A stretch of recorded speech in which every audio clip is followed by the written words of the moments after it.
So this video was filmed over a few days. I had to wait for the valve spring to come in. I started the video and then couldn't finish it. Water in it or unburnt fuel or something.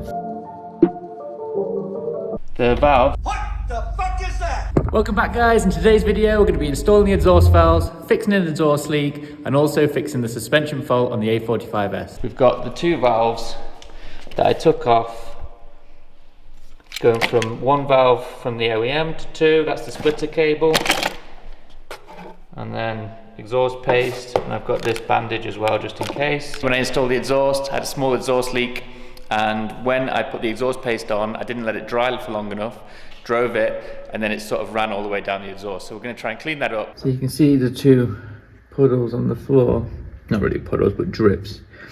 And then what has happened is I've turned it on, it's leaked and it's gone all the way down the exhaust like that. So first I'm going to clean it up, or try to clean it up. Use some WD-40 I think. Let's see what happens. And then I'm going to take it apart, reseal it, and see how we can get on, see if that fixes it. So it came off this really easy with some WD-40. This little bit here is a little bit harder. Doesn't seem like this is leaking here. So maybe it's sealed once it dried. But this one, definitely still wet, and I did this a few weeks ago. And I think that one the same. So we're going to take these clamps off. It's got all water in it or unburnt fuel or something. These ends, just on these, they're a little bit bent out of shape on one or two. It's probably where it's gone wrong. So when I put it back together, is put the exhaust paste on and try and slot it together the best I can, and then let it sit for a few hours or overnight. The only other thing, I blocked out the valves. I'm going to take this off, and you can see that's kind of come off. That one came off completely, but we're going to put the exhaust valves on as well. Let's get the exhaust valves on, and then we'll start putting the car back together. We struck a problem. These are the valve controllers for the new one, the OEM one. This one's got a bit more height to it than this, so it won't seat properly in this exhaust. So I'm going to order a new spring, wait for that to come, and then we'll put it on this one and see if we can get it working.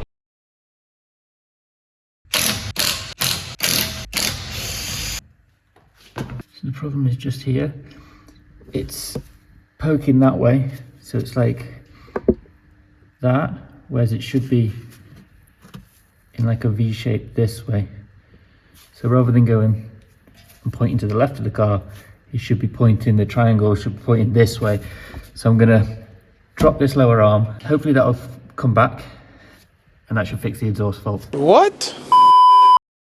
So if you want to see how to remove that, it's super easy. It's in the install video for the airbag springs. You just remove this plastic cover, 2 bolts, one through this one through that one, and then that comes down. Now what I think happened before when I installed the springs is it started off, this level sensor started off this way, pointing towards me, and then what happened when I did it, it forced it this way, pointing towards the center of the car, and then it's made an error. So I'm going to pull it back, put this back together, and fingers crossed we won't have the error anymore. No more faults. I was unable to get the exact spring that is on that new exhaust valve because of where I live. It would have cost a £5 for the spring and 30 to 40, even more, euros for delivery if I didn't want to wait 3 to 4 months. So this one is off a Dodge Charger, and it looks on the internet kind of the same, a little bit elongated, the same kind of shape. So we're going to try that. Let's see what happens. This one's the OEM one. There's not much play in the spring. The one on the right is the new spring from the Dodge Charger. As you can see, this is much taller and isn't as secure. I used some pliers to pinch the base and that fixed the problem. Solid. Something I didn't know is when you turn the car on, it automatically closes the valves. I figured this out because when I first tried to mount the valves, one was always permanently open and one would be permanently closed, because I got one controller off my original exhaust and the other controller came with the exhaust, and they were set up backwards. So what I read online was you had to cycle them on and off, and eventually they might resync. Unfortunately, this didn't happen for me. So what I decided to do was cycle them on, disconnect the cable from the valve controller, switch it on again, just activating the one valve controller, and then re-plug the other one back in. To my surprise, this actually synced them both together, so now they're not one off, one on, they now work together. Hopefully the exhaust leak's fixed, the valves are working okay.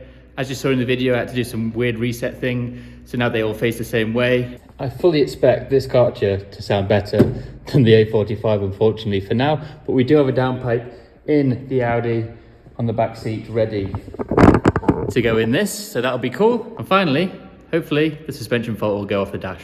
So here we go. First start with the ultra quiet, probably, A45s.